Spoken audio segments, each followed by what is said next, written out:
네, 지금부터는 마감 스트레이트와 함께 해주시죠. 여러분 안녕하세요. 박소현입니다. 점심 식사는 맛있게 하셨습니까? 점심시간이 지나면서 시장의 상승폭이 조금 더 커지는 흐름인데요. 월요일장 그래도 나쁘지가 않습니다. 이번 주는 여러분들도 다 아시겠지만 주식시장이 아마 격동의 한 주를 보내지 않을까 싶어요. 미국의 FOMC 회의가 예정이 되어 있고 또 애플이나 아마존, MS 같은 굵직한 빅테크 기업들의 실적 발표가 예정이 되어 있습니다. 그동안 시장이 과연 미국 연준이 7월에 금리를 얼만큼 올릴까에 대해서 예의주시하면서 변동성을 키웠던 만큼 또 지난주 미국 시장을 비롯한 국내 시장이 주요 기업들의 실적 발표에 따라서 희비가 완전히 바뀌는 그런 흐름을 보였듯이 아마 관련한 이슈에 하나하나 아마 주목을 하면서 움직이지 않을까 하는 예상을 해봅니다. 그래도 시장이 앞서서도 말씀드렸지만 시장 상승폭을 좀 키우면서 진행되고 있는데요. 어떤 움직임을 보이고 있는지 이 시간 현재의 시장 분위기 챙겨보도록 하겠습니다. 함께 보시죠. 자, 코스피 지금 현재 이렇습니다. 2,410포인트까지 올라섰네요. 장 초반에는 물론 좀 2,400을 잠시 회복했다가 이내 하락으로 돌아서는 흐름도 나타나더라고요. 그래서 역시나 FOMC 대기 모드로 가나 보다라는 생각을 했었죠. 그러나 지금 다시 또 상승폭을 키우는 흐름. 17포인트의 상승입니다. 0.7%의 상승이고요. 외국인 수급에서 답을 찾을 수가 있겠습니다. 원달러 환율의 안정세가 마음같이 그렇게 안정을 찾지는 못하고 있는 상황이지만 그래도 코스피 시장에서 외국인들은 1,000억 원 넘는 사자를 보여줍니다. 그리고 기관 투자자들도 함께 1,200억 원 넘게 사고 지수는 오르고 큰 손들이 사면서 지수가 오르는 현상. 나쁘지가 않죠. 단 개인들이 팔 때 이렇게 지수가 올라가는 게 조금은 마음이 신경 쓰이지만 말입니다. 어쨌건 두 주체는 모두 운수 장비, 자동차 섹터에 관심을 많이 보이고 있고 해당 종목들을 오늘 시장에서 상승폭을 장 초반부터 지금까지 계속 키워놓고 진행되고 있는 상황 확인되고 있습니다. 코스닥 시장 볼게요. 사실 코스피가 훨씬 강한 그런 흐름이 오늘 나타납니다. 코스닥도 지금 약간의 플러스로 돌아서긴 한 상황이긴 한데요. 장중한 때는 783포인트 선까지 밀리기도 했었고 장 초반부터 코스피 대비해서는 뭔가 변동성이 굉장히 좁고 또 뭔가 활력이 띄지 않는 그런 흐름이 연출이 됩니다. 지금은 790선에서 계속 왔다 갔다 하고 있는 그런 상황이고요. 수급을 보시면 딱 티가 납니다. 뭔가 강도 자체가 줄어들어 있어요. 매수 강도도 크지 않고 매도 강도도 크지 않은 그런 형국입니다. 이런 가운데 외국인들은 860억 원의 순매도 IT 하드웨어 업종을 중심으로 좀 팔자세를 나타내고 있고요. 개인들이 사고 기관은 아주 조금 사고 이런 흐름이 나타나고 있는 상황입니다. 시장에 대한 평가를 좀 어떻게 하면 좋을까요? 좀 다양한 대응 전략을 좀 챙겨보도록 할 거고요.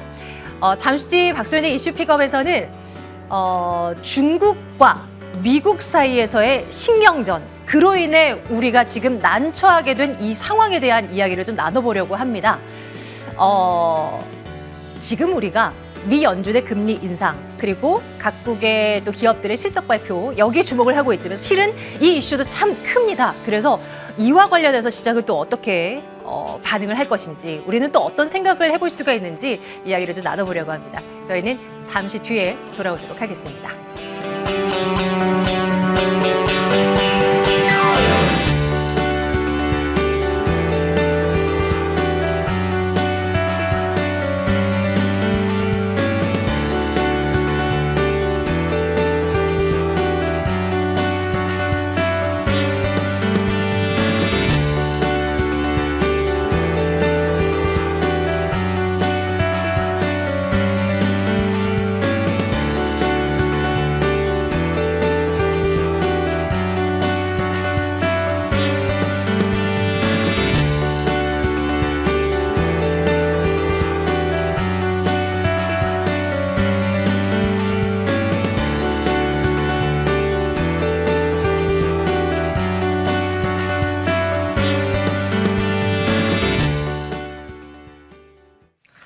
미국과 중국 간의 무역 전쟁. 우리는 이 이슈를 정말 수년 전부터 계속 다뤄왔는데요. 사실 최근 들어서는 워낙 미국의 금리 인상이 어떻고 지금 전 세계 물가가 어떻고 여기에 집중하는 터라 미국과 중국 간의 무역 전쟁이 뭐 어떻게 되는지 이에 대한 관심도는 사실 떨어져 있는 것이 사실입니다.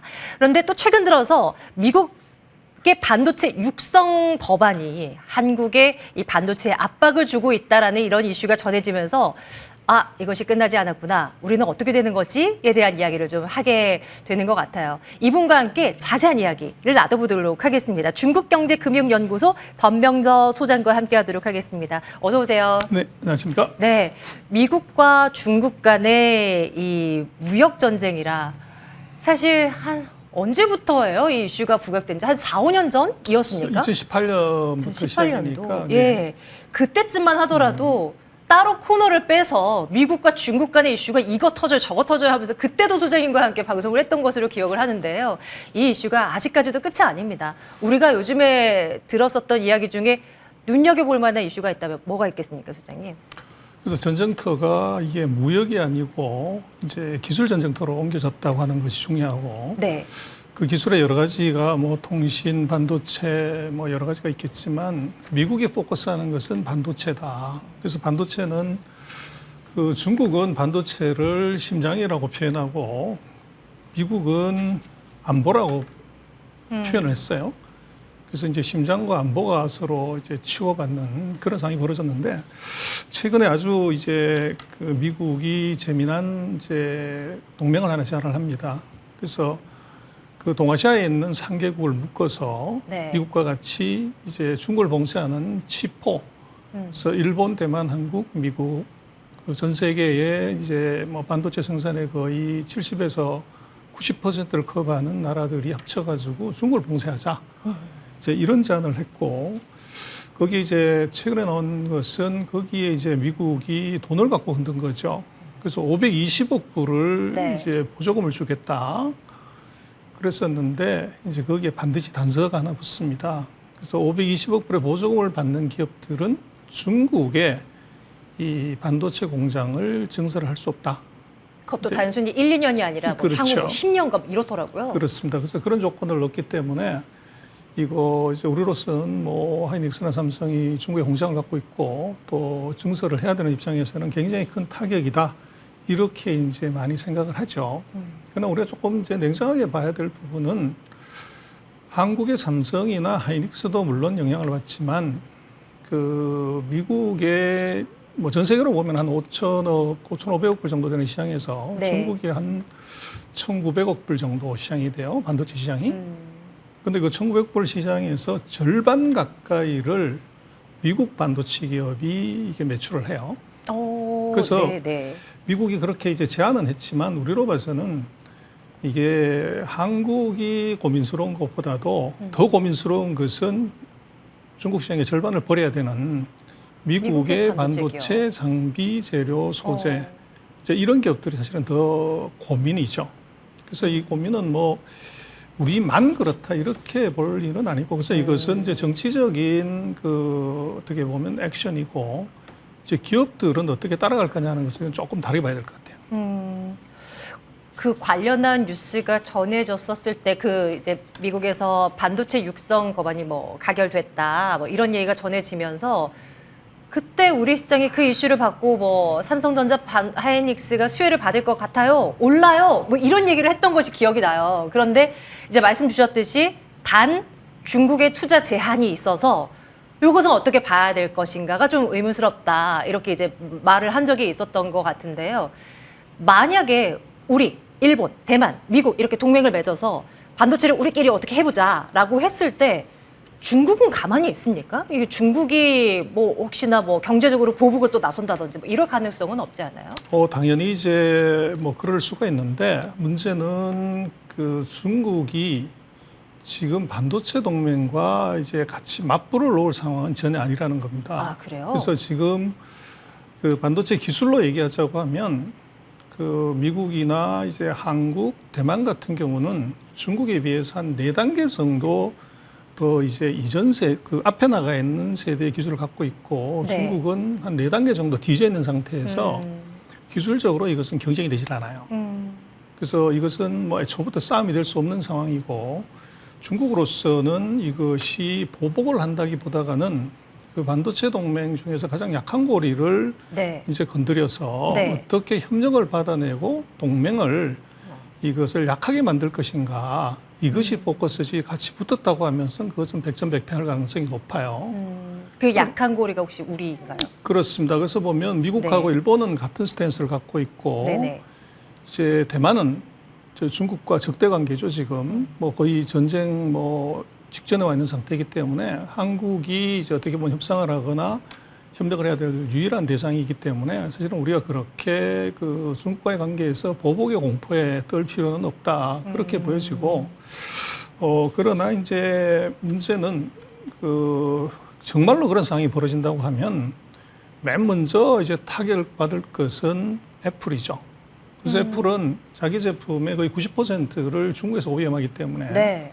중국으로 반도체 공급이 중단된다고 하면 맨 먼저 세계 시가총액 1위하는 애플의 주가가 대폭락할 가능성이 있고 그렇게 되면 나스닥이 이제 내려앉는 거죠. 그렇죠. 그래서 그 리스크가 있기 때문에 네. 그것은 뭐 미국도 이것이 이제 동맹이라고 하는 국가 간의 어떤 큰 프레임워크는 만들지만 이것을 언제 시행하고 어떻게 시행하고 얼마나 강하게 할 거냐 하는 것은 이것은 아마 내부적으로 굉장히 많은 조율과 그렇겠네요. 또 이해관계의 이제 네. 계산이 필요합니다. 네, 네. 조심스러운 결정을 하게 될 것 같네요. 하다못해 이번 주에 애플의 실적이 어떻게 나오느냐에 따라서 우리 투자자들은 관심을 갖고 시장에 분명 영향이 있을 거야라는 생각을 하게 되는데 중국에 어마어마한 공장을 짓고 지금 열심히 돌리고 있는 애플을 좀 가하는 그런 전략이 될 수도 있기 때문에 한번 봐야 되겠네요. 근데 수장님 그것도 궁금합니다. 미국이 사실 중국은 말씀하셨던 대로 이렇게 4단계나 아래에 있는 기술을 가지고 있는 중국이란 말이에요. 반도체에서. 그런데 왜 굳이 이렇게 중국을 견제하면서 이렇게 동맹을 맺으려고 우리나라와 함께 뭐 이러는 겁니까? 그렇습니다. 이제 그것을 우리는 지금 중국이 보복하면 어떡하냐 하는 것에 대한 두려움이나 공포를 이제 많이 갖고 있는데 예. 말씀드렸지만 냉정하게 보면 중국은 미국이나 한국의 상대가 되질 않아요. 근데 그것은 지금 있는 상태에서만 미국이 이제 중국에 대해서 뭐 반도체 통제만 해도 중국이 이제 힘을 못 쓰는 상황인데 이런 동맹을 만들어서 간다고 하는 것에 대해서는 조금 다른 시각이 필요합니다. 그래서 첫 번째는 이제 표면상의 목적이겠지만 4차 산업혁명에서 가장 중요한 디지털을 이제 신호를 만드는 반도체를 이것을 아예 중국에서 싹을 잘라버리는 이제 전략이 표면상이 가장 중요한 이유지만 현실적으로 이것은 뭐 이미 이것이 대세가 기울어진 상태에서 조금 다르게 놓고 보면 지금 미국 같은 경우는 세계 최대의 반도체 이제 기업들이 있지만 반도체 생산에 있어서 지금 첨단 제품에 들어가는 5나노 이하 제품을 만들지를 못합니다. 그래서 인텔이 한 7나노 정도도 이제 헤매는 상황이고 네. 5나노 이하 3나노까지 가면 이것은 딱 전 세계에서 2개의 나라 2개의 기업. 대만의 TSMC하고 한국의 삼성전자밖에 없기 때문에 이것은 앞으로 이제 4차 산업혁명이 진행이 됐을 때 미국으로서는 굉장히 이제 이 위험에 처할 수 있어서 제가 볼 때는 지금 이제 이런 그 치포 동맹이라고 하는 것의 또 다른 중요한 의미는 이것은 이제 back to the USA. 그래서 첨단 반도체 기술을 그 네. 사이에 미국에서 한국, 일본으로 이전했던 것을 네네. 다시 되찾아가려고 하는 이제 노력이란 속셈의 일환이다. 이제 그렇게 봐야 될 것 같아요. 그렇게 말씀을 듣고 나니까 더 무시무시한 내용이 되는 것 같은데요. 그렇습니다. 그래서 이것을 뭐 이제 중국과의 관계라고 보기보다는 예. 미중의 이게 기술력을 놓고 보면 그것은 이제 싸움이 되지 않기 때문에 거기에 미국이라는 나라가 거대한 마스터 플랜을 보여줬다고 하는 것은 something special은 따로 있다 이렇게 봐야 될 것 같아요. 그래서 반도체 패권이라고 하는 것이 이제 과거에는 일본이 이제 갖고 있었다가 이것을 이제 한국의 대만으로 중국으로 넘기게 되는 가장 큰 이유가 미국의 정치적인 의사결정이었죠. 그래서 뭐 일본보다도 약한 나라를 통한 반도체 조달, 반도체 공급을 이제 해왔지만 이제는 그것이 아니라 직접 이것을 조달하고 생산해야 될 필요성, 네. 이걸 이제 가로늦게 인지하게 됐고 그것을 이제 어떻게 실행하냐 할 때 거기에 아주 좋은 이제 데코레이션으로 중국 봉쇄라는 것을 이제 껍데기를 갖다 씌운 이제 그런 상황일 수 있을 것 같아요. 그래서 네, 우리로서는 네. 지금 이 치포 같은 경우는 중국 봉쇄라고 하는 이제 큰 대명제에서는 오케이지만 그 안을 들여다봤을 때 이제 미국이 첨단 반도체의 미국 내 내재화 이제 이것을 한다고 하면 우리로서는 굉장히 조심스럽게 접근해야 네, 되고 그렇습니다. 또 거기에 우리 전략이 이제 반드시 있어야 될 것으로 보입니다. 그러네요. 지금 뭐 삼성전자 하면 전 세계에서 반도체 하면 탑입니다. 그리고 그 네로라는 기술도 이미 보유하고 있는 그런 기업이고요. 하지만 미국으로의 투자를 지금 적극적으로 단행을 하고 있는 삼성이기도 하고 미국은 그것을 좋아라 하고 있고 더 나아가서 삼성전자 그리고 한국의 반도체 시장도 너네 우리로 와. 뭐 이런 이제 동맹 관계를 맺으면서 더 큰 그림을 그리고 있다. 우리 입장에서도 정말 생각해 볼 만한 거리들이 많은 것 같아요. 이것도 좀 챙겨주세요, 수장님. 그 대체 불가의 장비를 파는 네덜란드 기업이죠. ASML의 2분기 실적 결과를 보니까 대중국 거래가 대폭 축소된 것으로 확인이 됐습니다. 이것 또한 미국의 압박으로 인한 결과다. 뭐 이렇게 해석을 해볼 수 있을지 뭐 어떻게 보십니까? 당연히 그런데요. 이제 ASML 같은 경우가 뭐 이제 슈퍼을 누구도 건드리지 못하는 독보적인 독점 기업이긴 하지만 ASML의 부품의 한 40%는 이제 미국으로 조달을 해요. 그래서 미국은 미국 기술이 이제 일정한 비율, 예를 들면 20% 이상 들어간 기업은 통제를 받게 돼 있어요. 그래서 거기에 이제 걸리는 거죠. 네네. 그래서 지금 보면 반도체 장비에서 세계 최대 시장은 지금 중국입니다. 그래서 그 최대 시장 중국에 이제 수출을 해야 되는 그 ASML 입장에서는 미국의 이제 부품을 일정한 비율 이상 쓴 것들에 대해서는 미국 상무부에 승인 요청을 받게 되고 미국 상무는 승인을 안 해주는 거죠. 그래서 이제 그게 네. 아마도 뭐 단기적인 실적에 영향을 이제 미쳤다고 볼 수가 있습니다. 중간에서 정말 난처한 상황인 기업들이 참 많네요. 이 반도체 관련한 이야기, 그 뒷이야기에는 또 이런 이야기들이 또 담겨 있었네요. 지난주 목요일이었습니다. 바이든 대통령이 곧 시진핑 주석을 만나서 대화를 나누겠다. 뭐 이런 이야기도 내놓곤 했는데요.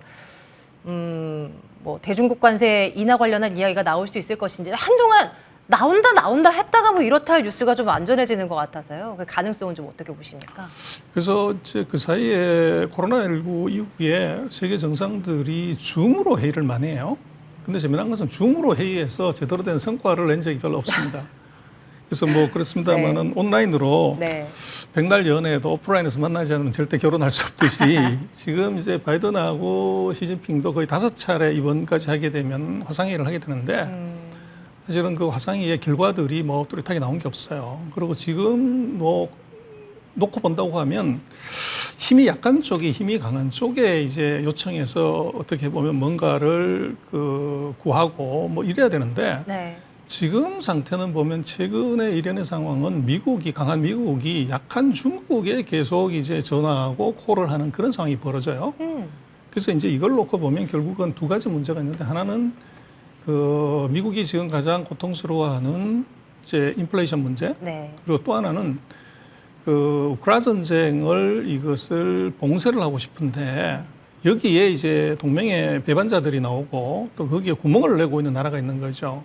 그래서 대표적인 게 바로 중국입니다. 그래서 러시아로부터 계속적으로 에너지를 사는 것이 러시아의 전비를 이제 대주는 것과 같은 꼴이 나왔기 때문에 그렇죠. 네. 미국으로서는 이것도 통제를 해야 되고 네. 그리고 이제 당장 발등에 불인 이제 인플레이션 문제는 그 사이에 트럼프가 25% 보복 관세 때린 것들을 이것을 철회를 한다고 하면 수입 물가가 그만큼 떨어지는 이펙트가 있기 때문에 이 부분에 있어서는 이제 중국과 서로가 체면 상하지 않는 철회가 필요할 것 같아요. 미국은 이제 그 사이에 부과했던 것을 철회한다고 그랬을 때 명분이 있어야 되고 네.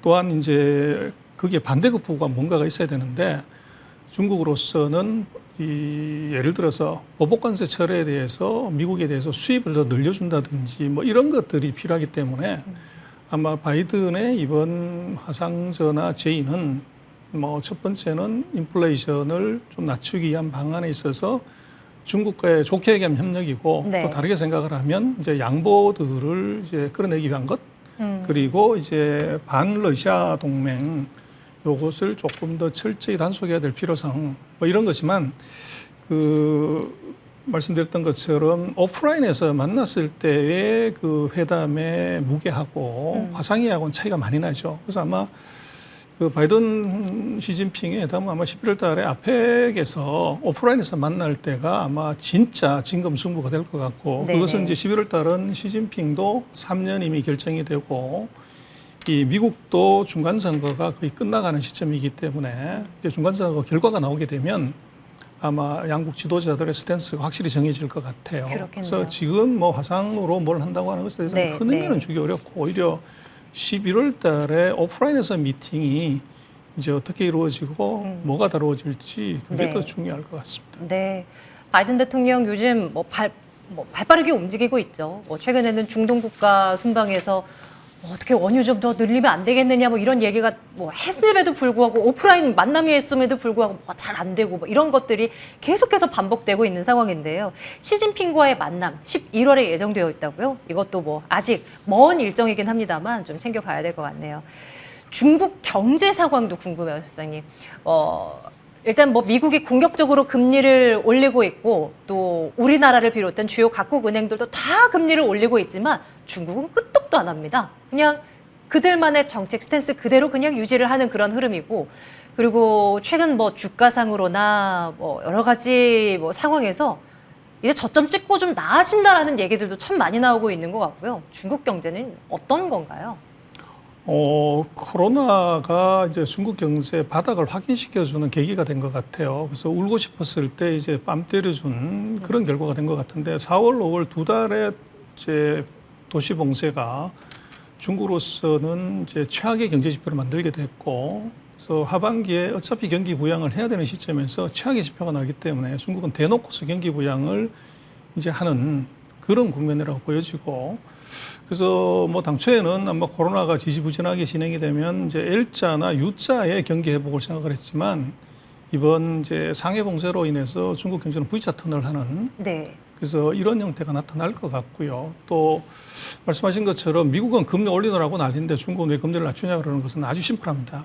이번 최근 2년간의 그 세계 경기는 항상 과거에는 미국이 주도하는 경기 회복 또 경기 하강이었지만 이번에는 코로나가 주도하는 경기 회복, 경기 하강입니다. 그래서 누가 네. 코로나를 빨리 안정화시켰냐가 이것이 관건이었는데 중국이 가장 먼저 이게 코로나 안정화시켰고 미국이 가장 늦게 안정화시키는 바람에 지금 상황으로 보면 미국은 경기를 피크아웃해서 내려오는 중이고 중국은 이미 작년 하반기 정도에 피크아웃해서 지금은 거의 바닥 수준에 와 있는데 여기에 이제 상해 봉쇄가 걸리면서 확실하게 바닥을 이제 확인시켜주는 그런 상황인 것 같아요. 그러다 보니까 그 경기 바닥에서는 당연히 금리 내리고 돈 푸는 거고 경기 피크에서는 이것은 이제 돈 단속을 하는 거죠. 네. 그래서 미국과 중국의 이 경기 부양책이나 금융 통화 정책의 엇박자는 이것은 두 나라의 경기 주기상의 위치가 다르기 때문에 그렇다.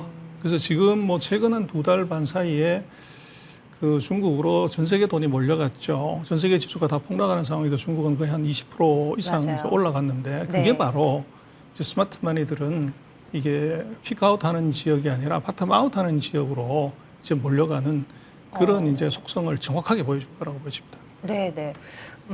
그럼에도 불구하고 이 중국의 제로 코로나 정책이 완전히 철폐되지 않는 한은 참 앞길을 내다보기 어렵다. 이런 얘기들도 나오는데요.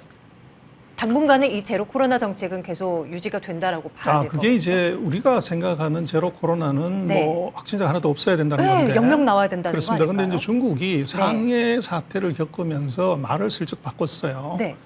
제로 코로나 앞에다가 접두를 하나 붙였습니다. 그래서 사회적 이제 제로 코로나, 소셜 제로 코로나라는 단어를 붙여서 제로 네. 코로나를 얘기하는데 지금 중국이 얘기하는 제로 코로나는 우리가 생각하는 제로 코로나가 아니고 우리식으로 표현하자면 위드 코로나 전환한 겁니다. 그래서 코로나가 발생한 지역에 대해서는 이 봉쇄를 하고 이제 그 코로나가 발생하지 않은 지역에 대해서는 네. 이것은 자유로운 경제 활동을 시키는 겁니다.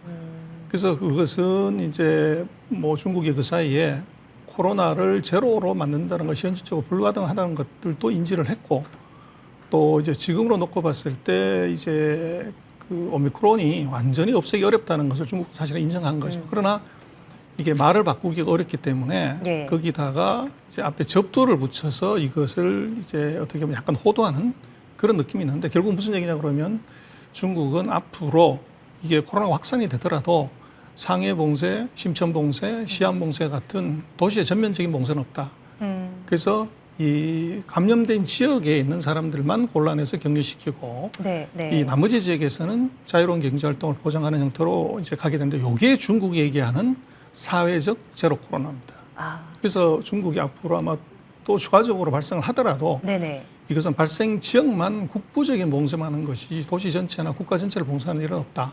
예. 그건 이제 우리하고 똑같은 거죠. 그래서 이제 그렇게 봐야 될 것 같아요. 중국의 그림이 그러하다면 한동안 이제 제로 코로나 정책이 완전히 없어지기 전까지는 원유 시장이 말입니다. 아무래도 또다시 이제 코로나가 재확산되면 중국이 봉쇄 가능성이 있고 이러면 원유 수요가 급감하면서 원유가 떨어지면서 인플레가 잡히는 뭐 이런 그림까지도 막 확산해서 막 그려놨는데요. 요거는 좀 빼고 생각을 해봐야 될 것 같네요. 자, 이제 다시 돌아가겠습니다. 반도체 시장을 패권을 잡기 위해서 지금 안간힘을 쓰고 있는 미국의 아이디어 칩4 동맹과 관련해서 우리나라의 셈도 좀 궁금합니다. 어떤 결정을 내릴지요. 그리고 많은 고심을 해야 될 것 같고 어떤 선택을 내리던 간에 중국도 신경 쓰이고 미국도 신경 쓰이는 그 중간에 딱 놓여 있는 우리나라인 것 같은데요. 어떤 선택을 해야 할지, 어떻게 대처를 해야 할지, 어떤 시각 가지고 계십니까, 소장님? 뭐 작은 나라의 그 입장에서 대국의 눈치를 보지 않을 수는 없는 거고요. 그러나 이제 시중에서 얘기하는 것처럼 칩4에 대해서 우리가 너무 그렇게 비관적으로 볼 필요가 없다. 그래서 미국도 그렇고 중국도 그렇고 한국을 배제하거나 버리거나 보복하기가 대단히 어려운 상황이라는 거죠. 그래서 말은 이제 강하게 할 수 있지만 현실적으로 액션은 하기 어려운 것이 디램 반도체의 72%를 커버하는 나라를 봉쇄했을 때 미국이든 이제 중국이든 이건 이제 결코 안전하지를 못합니다. 그래서 그게 이제 제일 중요한 그 우리 무기일 수 있고 그리고 이제 우리뿐만 아니라 사실은 미국은 미국 내의 문제들이 더 심각하기 때문에 이게 미국의 반도체 회사, 미국의 반도체 장비 회사들의 문제들이 이것이 자본시장과 같이 연계가 돼 있어요. 그래서 이게 한국만 집어서 보복한다거나 이러기는 현실적으로 대단히 어렵습니다. 그래서 우리로 봐서는 그 미국의 칩4 동맹에는 국가 간의 관계에서는 당연히 뭐 조인을 하는 것이고 그리고 이제 기업 단위에서 액션을 할 때 이것은 이제 어떻게 할 거냐는 그것은 미국 따라서 하면 되는 거죠. 그래서 미국의 예를 들어서 인텔이라든지 또 AMT라든 회사가 정말 수출을 안 할 거냐. 거기에 반드시 예외 조항이 존재할 수밖에 없을 것 같아요. 그래서 지금 상태에서 제가 볼 때는 중국의 보복을 너무 두렵게 생각하거나 미국의 어떻게 보면은 요청 사항을 너무 과대포장할 필요는 없다. 한국의 실력 냉정하게 보면 되게 돼 있고 우리보다도 더 급한 것은 미국 내부 정리이기 때문에 거기에 우리가 충분히 대처할 수 있는 시간적 여유는 있다는 거죠. 그리고 이제 대신 우리로서는 예기치 못한 돌발 사태는 있을 수 있습니다. 그래서 중국이 정말로 이제 액션을 해야 되는 상황에서는 반드시 보복이 있을 수가 있죠. 그러나 제가 볼 때는 중국도 한국의 반도체 산업에 대해서 직접적인 보복하기는 어려울 것 같아요. 그래서 한국이 뭐 전 세계 예를 들면 메모리 같은 경우에 70% 이상을 차지하고 있는데 이걸 제재하면 당장 중국 자체 생산에 차질이 생기기 때문에 공대신 닭이라고 한국이 다른 충격을 받을 수 있는 아이템들 예를 들면 배터리에 관련되는 소재들을 제재할 수가 있을 것 같아요. 맞아요. 그래서 중국 쪽에서 굉장히 많이 들어오잖아요. 그렇습니다. 그래서 우리 같은 경우는 이제 반도체 쪽 걱정보다는 오히려 중국의 보복이 있다고 하면 반도체 이외에 한국 경제나 한국 산업에 크게 타격을 줄 수 있는 아이템 이걸 조금 더 걱정하고 그런 일이 벌어졌을 때 그런 인더스트리가 어떻게 대처할 건지를 조금 더 오히려 걱정하는 것이 맞는 거 아닌가 싶습니다. 못지않은 큰 걱정이 될 것 같은데요. 반도체도 물론 우리 시장을 이끌고 있는 주 탑 업종이지만 배터리 업종 또한 우리가 지금 미래 먹을거리로 밀고소에 있는 그런 업종 아니겠습니까? 그에 대한 구체적인 어떤 전략 같은 부분들도 우리 수장님 지적해 주셨던 대로 좀 잘 수립을 해 봐야겠습니다. 현 정부의 기조를 보면 미국과의 친밀한 관계 형성에 좀 집중을 해 보이는 듯 하긴 한데 미국의 이 반도체 관련한 요청에 대해서 좀 지혜로운 전략을 좀 짤 수 있는 그런 결과물이 좀 전해졌으면 좋겠어요. 중국경제금융연구소 전병서 소장과 함께 말씀 나눴습니다. 수장님 오늘 고맙습니다.